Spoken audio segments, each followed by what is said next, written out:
Hi there, welcome to Taipei. It's a beautiful day, another beautiful day here in Taipei, Taiwan. How are you today? Give me a shout out where you are. Would love to say hi to you. It's about 11:45 in the morning here. Hey, Jerome. I've tried calling you a couple times, Jerome. Well, hopefully we'll connect. Hey, Texas. Hey, Jevon7. Russ, hi. Thanks for the hearts. This is Jindian. CJ, my man. This is my man in Taiwan. Multiplex. Make sure you follow that guy. He is a cool guy. He does all his podcasts in English, but he's from Taiwan. He's amazing. Very cool. This is Jindian. Yeah. Just make sure your Skype is on so I can get a hold of you. I've tried it a few times. This is Jindian. So this is actually a really nice part of Taipei. It's kind of outside of the center of Taipei. Thanks, CJ. Thanks for inviting your followers. And by all means, share this with everybody else out there. Just swipe the screen left to right if you've got an iOS device or up on Android, or just tap the figure in the right corner there. Would be really cool. This is John Sabo, FarEastAdvTravl, and I'm still in Taipei. I'll be in Thailand in a couple of weeks, but in Taipei right now, enjoying the beautiful day. I'm cycling down here. This is kind of on the edge of Taipei City, and Jindian is right near the mountains. So when you can see in the distance through the haze, by the way, there's lots of haze and smog, it appears, today. But that is kind of mountain country and lots of outdoor activities that you can do there. River tracing, which is a really popular sport here. Which involves, walking in the rivers with special shoes, a wetsuit, climbing, swimming, diving. It's a really fun sport. I've done it a few times, and last year was hard to do because of Typhoon Soudelor. Kind of messed up the rivers here with the overflow of water. So there wasn't, I don't think, a lot of river tracing towards the end of the year last year. But it's a very popular sport here in Taiwan and Japan. There's probably the only two countries in the world where you'll find that type of sport, but it's a lot of fun to do. But you always need to go with professional guides because it's a very dangerous sport as well. So this is, you can do that from right down through here. It's maybe another half-hour drive into the mountains. Ulai is a really popular place to go, but was affected by Typhoon Soudelor last year. I haven't been down there since, so I'm not sure what condition is today, but I think the village is open and everything. So you can see traditional Taiwanese Aborigines there, and they cook their special food. Yeah, sure, this is the river here. And the bridge you can see. Oh, yeah, I'll walk over. I just leave my bike there is okay. Yeah, so you follow the river along these really good cycle paths. The cycle paths here are extra amazing all over Taiwan, by the way. This is like a cycling paradise, I have to tell you. I rode my bike all the way around the island a year and a half ago, and it was one of the best things I've ever done. And one of the reasons why is because they have such great resources here and cycle paths and rest stops, and they really take care of cyclists here. Really encourage people to ride bikes, and they have a bike program. Actually, I'm using it now. I have my own bike, but I'm just using that little orange bike there. Because I can go for a long ride and then just drop it off at a bike stop and then take the MRT back to my place, which is what I'll do this morning. So I thought I'd do like an hour and a half ride and then take the MRT back home, which is really super convenient. But this is kind of definitely a nicer part of town. And I mean, there's all walks of life that live here, people with money, people with not a lot of money. So you'll see these big towers here, and then below them along the river, there's lots of just little kind of makeshift homes. So it's kind of a mix of everybody here. But once you get in, yeah, watch out for the crazy drivers. I know, man, and but I don't know about you, CJ, but I find, and I know you ride motorbike, that the motorbikes you got to watch even more than the cars here in Taiwan, because the motorbikes are really aggressive. And they ride right in, pedestrian areas, sidewalks, and everything. So I find that the motorbikes you really got to watch here, and because there's so many of them too. People are astounded when they see a periscope and they see so many motorbikes, especially if they're from the Western country. And motorbikes are huge here, and they're kind of a part of the pollution problem. But there is a new bike that's on the market now uh, that is electric that they're marketing here, which I hope takes off and I hope is sustainable. And I think you've scoped from there. Yeah, the Go Row. Yeah, you've scoped from there before, and they're a really cool looking bike. They're kind of like a Vespa looking bike. So that's good because it's a fashion thing, and they're electric too. So I mean, I think this is kind of the future for motorbiking. I hope for all of East Asia and Southeast Asia, because motorbikes you'll find everywhere, especially in Southeast Asia as well. Yeah, you definitely have to watch those. But that's why these cycle paths are so nice, because the motorbikes aren't allowed here, so it's really safe.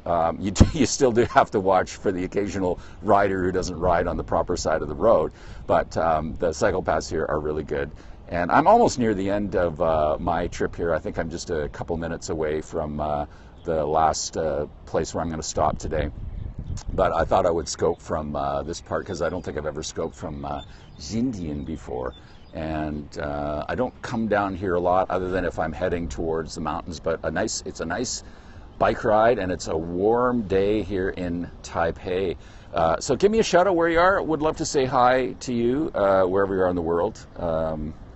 And we've got a few people watching today. I've scoped from the carry a BB gun.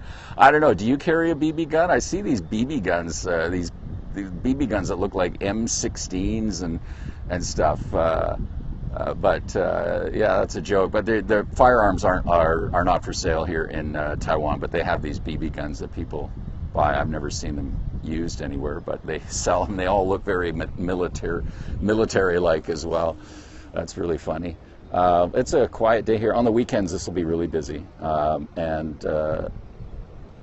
thanks, Russ. Yeah, I know. I usually, because I'm working in the mornings a lot on my laptop, and then I'll go out and I'll sit in a cafe somewhere and do some more work, and then at the end of on the laptop for a few hours, then I'll do a scope. So, but I got to break the monotony up, do some different things, shake it up, just shake it up. So this morning went for a nice bike ride, and now I'm in Jindian here in Taipei. So really good on the edge of outdoors and the jungles of Taiwan, and it's so beautiful. I have to tell you, if you can ever get up into these mountains and this river tracing by Alado, yeah, and this river tracing is just the scenery you get to see. It's like you're just dropped into some exotic movie location somewhere. It's super all kinds of shades of green and thick jungle and rivers and waterfalls. It's just absolutely stunning. And if you can get up into these mountains here, and most of the island, by the way, is mountains. 80% of this island is uninhabitable, so it's only 20%. That's why everybody's crammed up here, and that's why you see these towers here. Kayaking, I've done some kayaking. Where did I do some kayaking? I think in Penghu. I did some kayaking on Penghu, but I haven't done any kayaking here. Where's a good place? Since CJ is from Taiwan, where are some good places to kayak, CJ, if you wanted to do some kayaking? I've right next to you. Oh yeah, this is a good place. Really? That's funny. They're right on beyond there. Oh, I haven't done that. It sounds like a lot of fun though. Maybe you can take me kayaking someday. That would be fun. But I've done some kayaking on the outer islands, but not around Taiwan. But there's places you can do it for sure. Lots of places. And surfing is really huge here too. But you'll see this is like I was saying before, that 80% of the island is mountainous, so there's not a lot of land to live on here. And that's why you see all these towers. It's a really nice day, and people are used to living in smaller spaces here. So it's not like you're in the United States or Canada or some other Western countries where lots of people own houses. Although it's getting harder and harder, I know, in some big Canadian cities especially. But so people are used to living in apartments and smaller places here because the space is at a premium. And it's not like there's not a lot of place you can expand here, because it's pretty much mountains after that. So that's why you see the density like it is. Hey, San Jose, how are you? This is Jindian here in Taipei. Okay, well, have a good lunch. Fried rice and seaweed soup. That sounds amazing. God, I tell you, I love seaweed. They even make potato chips here with seaweed in them. Did you know that? You can buy Lay's potato chips in 7-Eleven, and it has seaweed in it, and they're really good. They're kind of sweet, actually, but I love seaweed. It just reminded me of a sushi roll I had the other night, and the nori or seaweed was just crispy. It was just so tasty. I love seaweed, and you can get lots of it here for sure. It's definitely a part of life and culture here in Taiwan. Thanks for joining me. People married seaweed here. Yeah. Seaweed is really popular here, and it's really good for you too. And I mean, they're definitely harvesting it in North America, and people are more accustomed to it because of Japanese cuisine. Probably was the best way to introduce seaweed into the North American culture and market. But it's a part of everything here. And when you go to Southeast Asia, they even get a type of seaweed out of the Mekong River, and they harvest that and dry it, and it's really, really tasty as well. But it's a lovely day here in Taipei, and I'm a little distressed about the haze and the smog. It looks like a particularly smoggy day, and you cannot, because the buildings are kind of in the way, cannot see Taipei 101 from this angle. Thanks for joining me.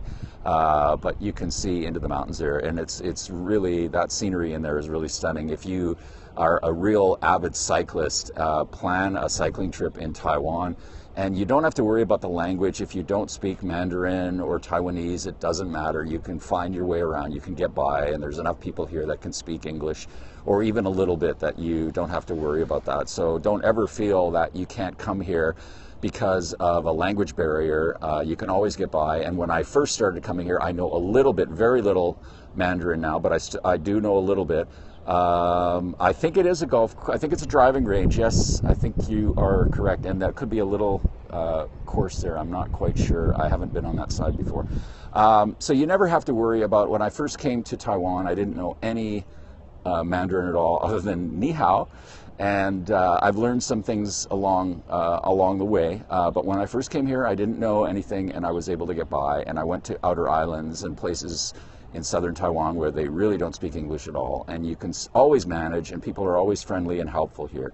So you never have to worry about a language barrier here. You can always figure out a way to communicate. And with all of the apps that we have now and translation and everything, even if you get really, really stuck, and you have a SIM card in your phone, you can just tap in a phrase and translate it and show it to the person, and they'll be able to help you right away. So we live in a world now that it's a lot easier to communicate with each other, which is absolutely amazing, and we need to make the planet better with that tool. So, and one way you can do that is by traveling and seeing other cultures and understanding the way people live in other places, and have empathy and all of that. It's all about travel. But don't ever feel that you cannot come to a place like this because of a language barrier. You never have to worry about that. There's always a way to figure out how to communicate. So that's my little rant. Well, not really a rant, but my pulpit speech today about travel and language and everything. But I cannot say enough good things about the cycling here in Taiwan. Cycling here is just some of the best, and I've cycled in other places in the world, and there's some other fantastic places to cycle. But I have to tell you, I did some cycling recently in Nepal, which I'd never done before, in some towns, and I really, really enjoyed it. Really, really enjoyed it. Cycling really puts you right up close to the culture. It eliminates the barrier of a vehicle, and it is a great way to learn about people and another culture. So this is a really good thing. And definitely, Taiwan is just a fantastic place to cycle, and they really have all the conveniences here that you need. Well, it's a weekday. This place would be really, really busy if it's a Saturday or Sunday. Okay, take care. Thank you so much. I really appreciate you watching. Thank you so much. But it's because it's a weekday, and you'll find that around Taipei that you'd be astonished that you're welcome, my pleasure. You'd be astonished by the difference between a weekday and a weekend here. And you know, I mean, many people are at work right now and they work longer hours. Hey, JD the Traveler, how are you, my friend? They work longer hours, so you know they're out at night during the week, but during the day, you know, like lots of these places are really quiet. So hey, how you doing, my friend? So it's on the weekends you will absolutely see the density and you will experience the density of the population of this area. So this place will be really, really busy on the weekends, lots of people, but during the week it's quiet. I mean, it's you know, people are working and people work longer hours here. So you know, a lot of these things are better to do if you're traveling during the week. If you're traveling here, if you're a tourist here, and you try to do things on the weekend, you're going to really see how challenging it is. There's 23 million people on this little island, and they all want to do something on the weekend. They work hard during the week, and they want to live life on the weekend. So, you know, it's harder to find a bike to rent. You're visiting Hong Kong. Amazing people around Asia. Yes, Asia is absolutely amazing. It is truly an incredible travel experience, spiritual experience, everything you can think of. But so that's why it's so quiet here. So I mean, I know now if I'm out trying to get something to eat on the weekend that if I don't get to a restaurant by a certain time, I'm not going to get a seat. Or I have to wait for a window period, so I got to wait till after 8:30 or 9 to get a seat, because at 7 o'clock or 7:30 you can forget it unless you got a reservation. So I mean, this is the way it is in a place like this that's so densely populated. There's 2.5 million people in Taipei City, and in New Taipei City and Taipei City, like New Taipei City surrounds Taipei City. It's a fairly big area, but there's over 8 million people here. So, I mean, it doesn't look like it by my scope right now, but there's tons of people here, and these places are utilized heavily on the weekends when everybody's free. So thank you so much for joining me here. I got to go. I'm going to take off now and finish up my ride for this morning, and I hope I see you again today. But please follow me, and please check out my podcasts on iTunes. I have 2 podcasts called Far East Adventure Travel, an audio version, which I just interviewed my friend who lives in Lhasa, Tibet, about traveling in Tibet. It's a really amazing experience. Do check that out. You're welcome, Russ. Thank you. Take care, my friend. Also, a new video I just uploaded, video podcast, actually 2 video podcasts in the last couple of days I just uploaded. One on Phnom Penh, Cambodia, which is an absolutely amazing place to visit. There's beautiful things, there's sad things, but it's a wonderful experience. And part 1 of the Yan Shui Beehive Festival, where I was last week, the crazy, crazy fireworks festival of Taiwan. So check those out on iTunes or my website, FarEastAdvTravl.com. You're welcome. Thank you so much from Taipei, Taiwan. This is John Sabo. 谢谢, bye-bye.